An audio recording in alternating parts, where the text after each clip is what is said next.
up, guys? This is the Don here with Yugioh Gaming Channel, back with another deck profile for you guys. My bro, coming to what place and what deck you use? Today I came in 6. Bro, what you clapping with? Hey man, Mermail. Mermail, what? We got Mermail, bro. Bro, let's The water. My God, clapping with you.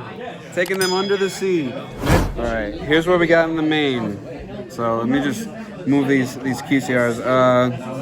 So starting off, best normal summon in the game, no doubt whatsoever.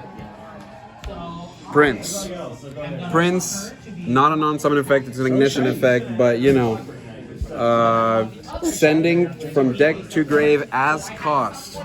So even if it's negated, it doesn't matter, I'm still getting my plays through. So 3 of him. We got 3 of the new girl, Abyss Shrine, really important for playing under Droll. Specials from deck. It also allows me for some interruption in the opponent's turn. So, and an extra draw, so that's always nice. After that, we got another starter. We got triple Tegus. Again, way to discard a water, way to start searching and trigger off some effects as a discard. 3 of those, and then we got the not once per turn goat of the deck. We got triple Goons. If it's sent as cost for a water monster effect, you get to search for a sea serpent. Not once per turn. So if I can cycle this like at least 3 times, I'm getting 3 searches. When Bahamut and Toad was legal, it was a solid like +3. We then got triple Pike to special off of our next card. It also helps to search for level 3s, which we'll get to that in a little bit. We got Squad. Squad is my primary sending target off of Prince. It allows me to special off the deck if it's sent as cost. So that's always nice. It always gets into plays. It allows me to get into either Shrine or into another card we'll get into a little bit. I am playing blind going second. So I'm trying to let them build their board. I have some interruption, but let them kind of build somewhat of a board, and then just completely get rid of it, and then just attack for game. So we're playing triple Poseidra. This card's insane. Target bounce, sending from deck to grave as cost. Pretty sick. And it's a level 7, so it allows us to go into level 7 plays. Now, on to the bricks. I wouldn't call them bricks, but the one-ofs. We got infantry. Face up target pop. We also got the goat, Minstrel.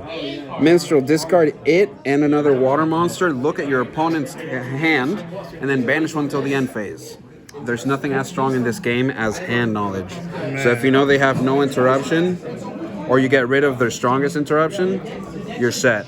And then as part of the hand looping that's commonly known for Mermail players to do, we got Moulin Glacia, hand rip for 2. So then we go Minstrel first, see what they have in hand, get rid of one. We then go Glacia, make him discard 2. So that's 3. And then we have a summon off of Shrine. We have Super Ancient Coelacanth. Lets us go into rank 4 plays. Some players add a tuner, another fish tuner, and kind of goes into more synchro plays, but I'm just trying to win. So I just attack, and just summon a bunch and try and beat over. And then we have the one Agarine. Allows me to go into Ymir. Nice little protection. And if, you know, the token gets popped, still level 7. Onto hand traps. I only run a couple. We got triple Droll. Oh, double Droll. My apologies. We got double Droll. Only because I don't want to go bigger in the main deck count. And double is fine because we are maining triple Perulia, which is a water and works with all the Mermail stuff, as well as triple Fua. So we're trying to draw into our interruption. Man, it seems like that's what the game is becoming more or less lately. Yeah, it seems like it's just those draw cards, and essentially, you know, either draw into something to break your opponent's board or make them stop at a lighter board. As part of the hand traps, we're also running, in my opinion, best hand trap in the game, Dominus Impulse. I've been told many times this card is broken, should be banned. My response is it locks you out of attributes. And then when they're like, well, your whole deck is water. Yeah. Sounds like good deck building. Now on to our last trap. We have Virtue Stream. It's in case we go first. It's an Icarus attack. Searchable off of the rank 3. Pretty cool. And then spells, we're only running 4. We got Trina, Special Summon, really good for follow-up. It also protects the main link 3, which we'll get into a little bit. We then have Duster and Called By, because again, we're trying to go second, we're trying to break boards, we're trying to win that same turn. If not, we're trying to build something a little bit solid. And then last one, great Underdroll. 1 for 1. Also really helped out a lot when going into under Perulia. I got Perulia, like double Perulia in one game, and I just went, okay, cool. 1 for 1, pitching Prince to summon Prince from deck. So it's like I normal summoned, and then I just went off. So it didn't really affect anything. So that's the main deck. We're running at 42. Now onto the extra deck. The extra deck is a little bit weird compared to what normal Mermail players would play. But again, I'm blind going second. I'm just trying to win the game. So 1 link 3, we got King. King's really good. Protects my follow-up plays in case I do go first. Protects my follow-up plays from being targeted. Off of the grave, I can go into a target 1 bounce and also pop, so it protects that. We have the obligatory Leisha. Leisha's really good for follow-up. It allows me to discard, add a Mermail, and then after that I can kind of start playing on the opponent's turn. It also, if it gets destroyed by battle or by card effect, I get to add a card I get to special, and then again, continue playing. Again, like I said, we're trying to break boards. We got double Anemone. Yo, Anemone in 2025. It's good. It's an extra body. And then we have Big Boy, double Gaios, blanket negate as a quick effect, pretty sick. We then have other rank 7. We have New Girl Shrite. Really helps with follow-up plays. Reborn from the grave, start getting into plays. It's a really good extender. And then custom card, Poseidra Abyss. Detach 2, non-target bounce 3 cards on the field. What? If it leaves the field for any reason, meaning if I use it as link material, I can discard a card and bring back up to 3, well not up to 3, I have to bring back 3, level 3 or lower, fish, sea serpent, or aquas, which help out into bringing someone else. We also have Snow Dust Giant. It's literally there to detach Dragoons and get another search. I rarely use it, but when I do, it's another body.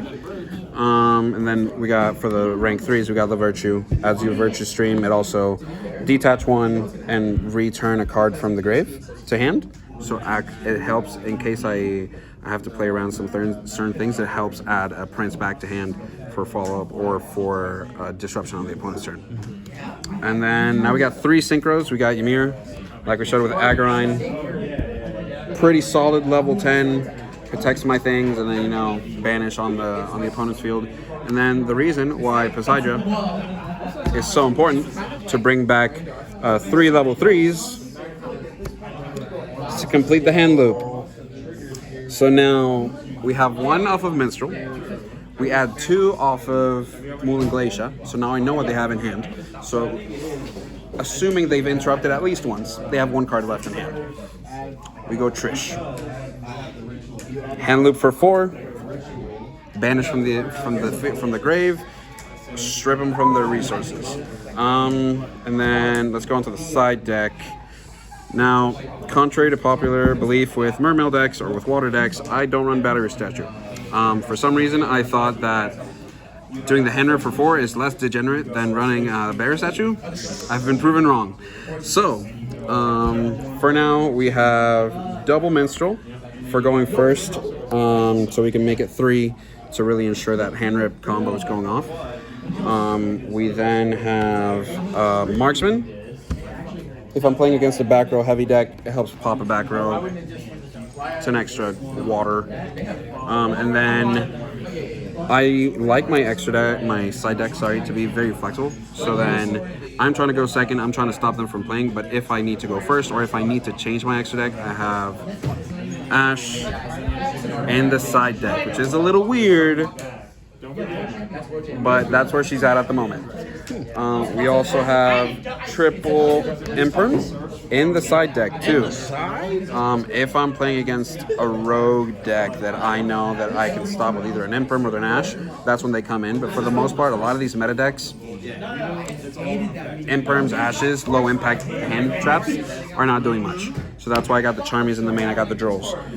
We also got Bells.